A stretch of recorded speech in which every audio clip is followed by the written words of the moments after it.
Hi friends, welcome to our YouTube channel. ఈ వీడియోలో మనం ఆంధ్రప్రదేశ్లో టెట్ ఫలితాలు అయితే విడుదలయ్యాయి.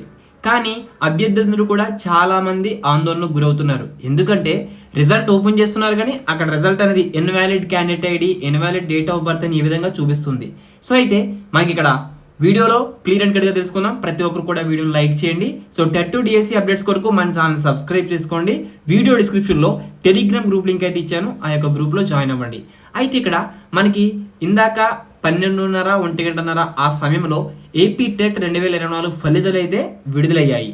అయితే ఈ నేపథ్యంలో అప్పటి నుంచి కూడా చాలామంది అభ్యర్థులు ఇలా క్లిక్ హియర్ ఫర్ మీద రిజల్ట్స్ మీద క్లిక్ చేసి క్యాండిడేట్ ఐడి, అదేవిధంగా date of birth, verification code enter చేస్తున్నారు. కానీ అక్కడ ఇన్వాలిడ్ క్యాండిడేట్ ఐడి అని వస్తుంది. అయితే ఇక్కడ మనకి సర్వర్ టెక్నికల్ ఇష్యూ వల్ల ఈ యొక్క రిజల్ట్ అనేది కొంచెం డిలే అయితే అవనుంది. ఓకేనా, సాయంత్రం 5:30 లోపు ఆ యొక్క ఇష్యూ అనేది అప్డేట్ చేసి టెట్ ఫలితాలు అనేవి మనకి ఇక్కడ ప్రదర్శితం అవుతాయి. ప్రతి ఒక్కరు కూడా ఎవరు కంగారు పడిన అవసరం లేదు. సాయంత్రం 5:30 నుంచి మీకు టెట్ 2024 ఫలితాలు అనేవి క్లియర్ అండ్ కట్ గా మనకి ఇక్కడ అప్డేట్ అయితే చేస్తారు. మీరు ఎవరు కూడా ఆందోళన చెందాల్సిన అవసరం లేదు.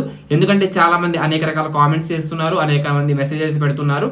మీరు ఎవరు ఆందోళన చెందవద్దు. 5:30 ఆ టైంకి టెట్ 2024 ఫలితాలు అనేవి అఫీషియల్ గా వెబ్సైట్ లో అప్డేట్ అవుతాయి. ఓకేనా, ఇప్పుడైతే బగ్ అయితే ఉంది, సర్వర్ ఇష్యూ అయితే, దానివల్ల మనకి అక్కడ క్యాండిడేట్ అనేది ఇన్వాలిడ్ అనేది వస్తుంది. మీరు అందరిది కరెక్టే. ఎవరు అయితే నేను ఐడి తప్పు కొట్టేశానని ఈ విధంగా ఏమి అనుకోకండి. సాయంత్రం 5:30 టైంకి రిజల్ట్స్ అనేవి అప్డేట్ అవుతాయి. ఓకేనా, మరొక ఇన్ఫర్మేటివ్ వీడియో అందరూ కలుసుకుందాం. All the best for everyone. Thanks for watching. Have a nice day.